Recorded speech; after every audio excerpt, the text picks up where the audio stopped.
বন্ধুরা, cooking with Arpita চ্যানেলে আপনাদের সবাইকে স্বাগত জানাচ্ছি। আমি জানি আপনারা সবাই চিকেন কারি খেয়েছেন এবং আপনারা সবাই চিকেন কারি বানাতেও পারেন। তবে আমি গ্যারান্টি দিয়ে বলতে পারি, আমি যেভাবে চিকেন কারিটা বানাচ্ছি এইভাবে চিকেন কারি আপনারা কোনোদিনই খাননি। দারুণ স্বাদের এক চিকেন কারি। যদি আপনারা এইভাবে বানাতে চান তাহলে অবশ্যই আমার চ্যানেলটিকে সাবস্ক্রাইব করে দেবেন।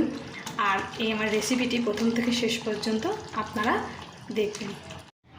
চিকেন কারি বানানোর জন্য আমি প্রথমেই কয়েকটা গোটা মশলাকে ড্রাই রোস্ট করে পাউডার বানিয়ে নেব।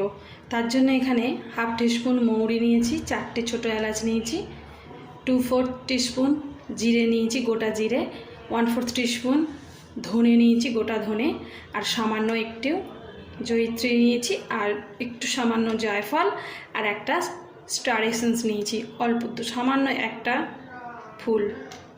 এগুলোকে আমি ড্রাই রোস্ট করে নেব। গ্যাসে আমি চাটু বসিয়ে দিয়েছি, চাটুতে ড্রাই রোস্ট করে নেব।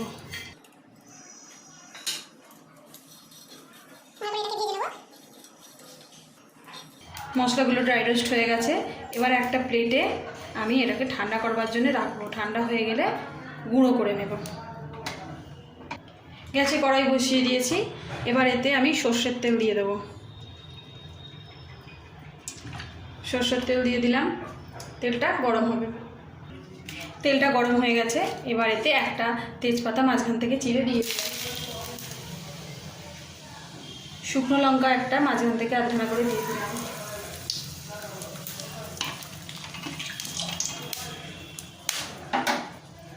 এরপর এতে পেঁয়াজ কুচি অ্যাড করছি। এতে 2টো বড় সাইজের পেঁয়াজ কুচি করা আছে।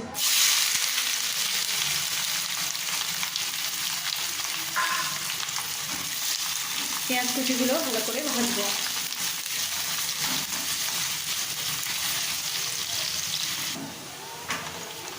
পেঁয়াজটা ভাজা হয়ে গেছে।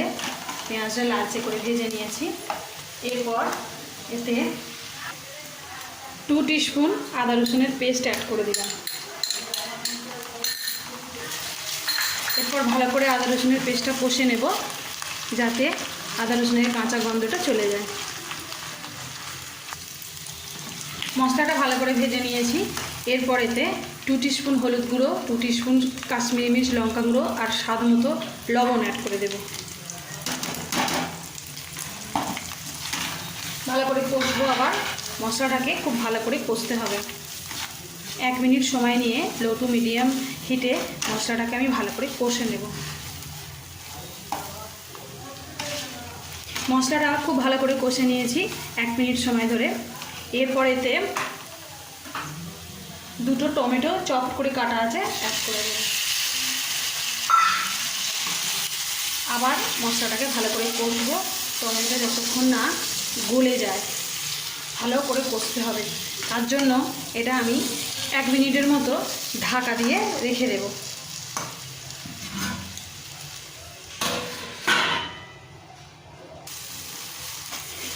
মশলাটা ভালো করে কষা হয়ে গেছে, টমেটোগুলো নরম হয়ে গেছে। এবার এতে চিকেন অ্যাড করে দেব। এতে 1 কেজি 150 চিকেন আছে। চিকেনটা অ্যাড করে দেব।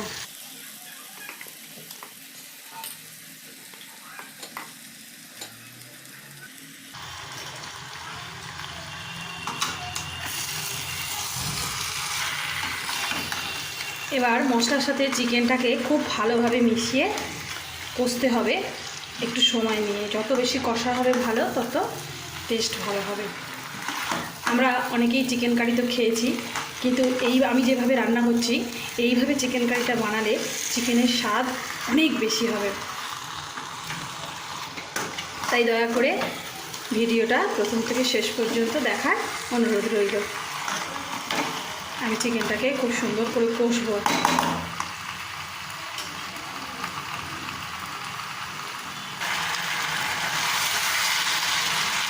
5 মিনিট ধরে আমি চিকেনটাকে খুব ভালো করে কষলাম। এরপরেতে টক দই অ্যাড করব। এতে 4 টিস্পুন টক দই আছে, আমি ভালো করে ফেটিয়ে রেখেছি। দিয়ে দেব।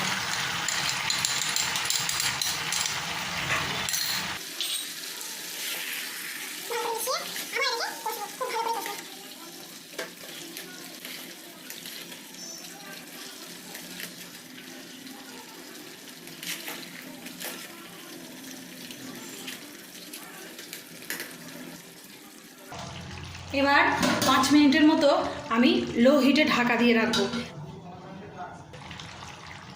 চিকেন থেকে অনেক জল বেরিয়েছে, এই জলেই চিকেনটা ভালো করে সেদ্ধ হবে। প্রায় সেদ্ধ হয়ে এসেছে, আর একটু সময় লাগবে।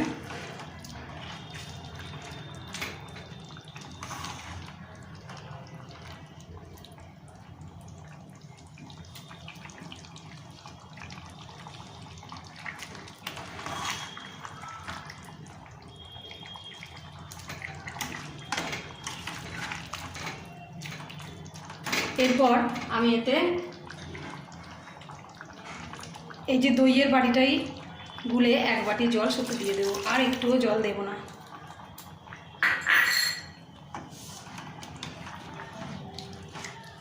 আর একটুও দেব না, এতেই চিকেনটা হয়ে যাবে। যদি আপনারা একদম কষা কষা খেতে চান তাহলে কষাও রাখতে পারেন, অসুবিধা নেই, জল না দিলেও চলবে। কিন্তু আমি একটু ঝোলটা চাইছি অল্প, তাই। এবার আমি এটাকে আবার ঢাকা দিয়ে দেব। 7 মিনিটের মতো ঢাকা দিয়ে রাখলেই হয়ে যাবে। মিনিট 7 ঢাকা দিয়ে রান্না করব। চিকেন একদম সেদ্ধ হয়ে গেছে বন্ধুরা, চিকেনটা একদম রেডি। কিন্তু এখানেই শেষ নয়, আসল ট্রিক্স এর বাকি আছে, এখনই হবে। এবার দেখে নিন আমার রেসিপির আসল যে ট্রিক্সটা, যেটা এই চিকেনটাকে অসম্ভব সুস্বাদু বানাবে, সেটাই এবার আমি দেখাবো।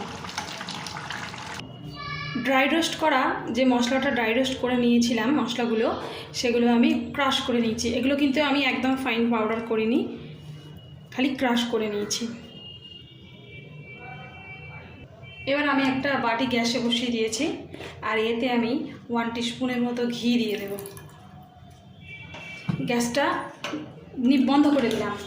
গ্যাসটা গরম হয়ে গেছে, বাটিটাও গরম হয়ে গেছে, ঘিটাও। এবার 1 টিস্পুন এই ক্রাশ করা ড্রাই রোস্ট মশলাটা এখানে দিয়ে দেব।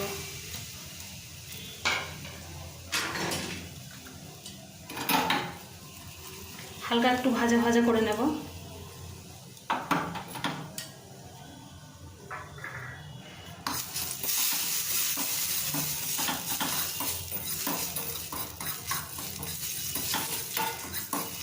একটা খুব সুন্দর গন্ধ বেরোবে, গন্ধ বেরিয়েছে খুব সুন্দর।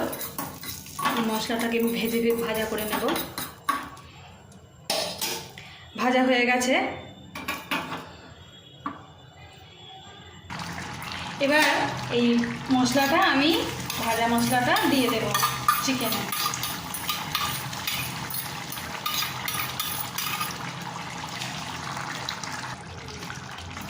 ভালো করে মিশিয়ে দেব।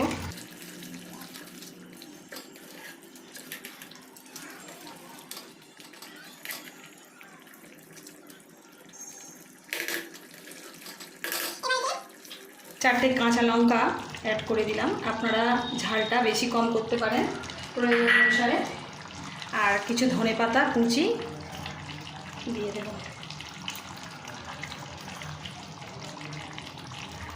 এইবার চিকেনটা রান্নাটা পুরো কমপ্লিট হলো। অসাধারণ এর স্বাদ। বাড়িতে গেস্ট এলে বা আপনারা নিজের মনের মতো খেতে ইচ্ছা করলে চিকেন বানিয়ে এই রেসিপিটি করে খেতে পারেন। আশা করছি আপনাদের খুবই ভালো লাগবে।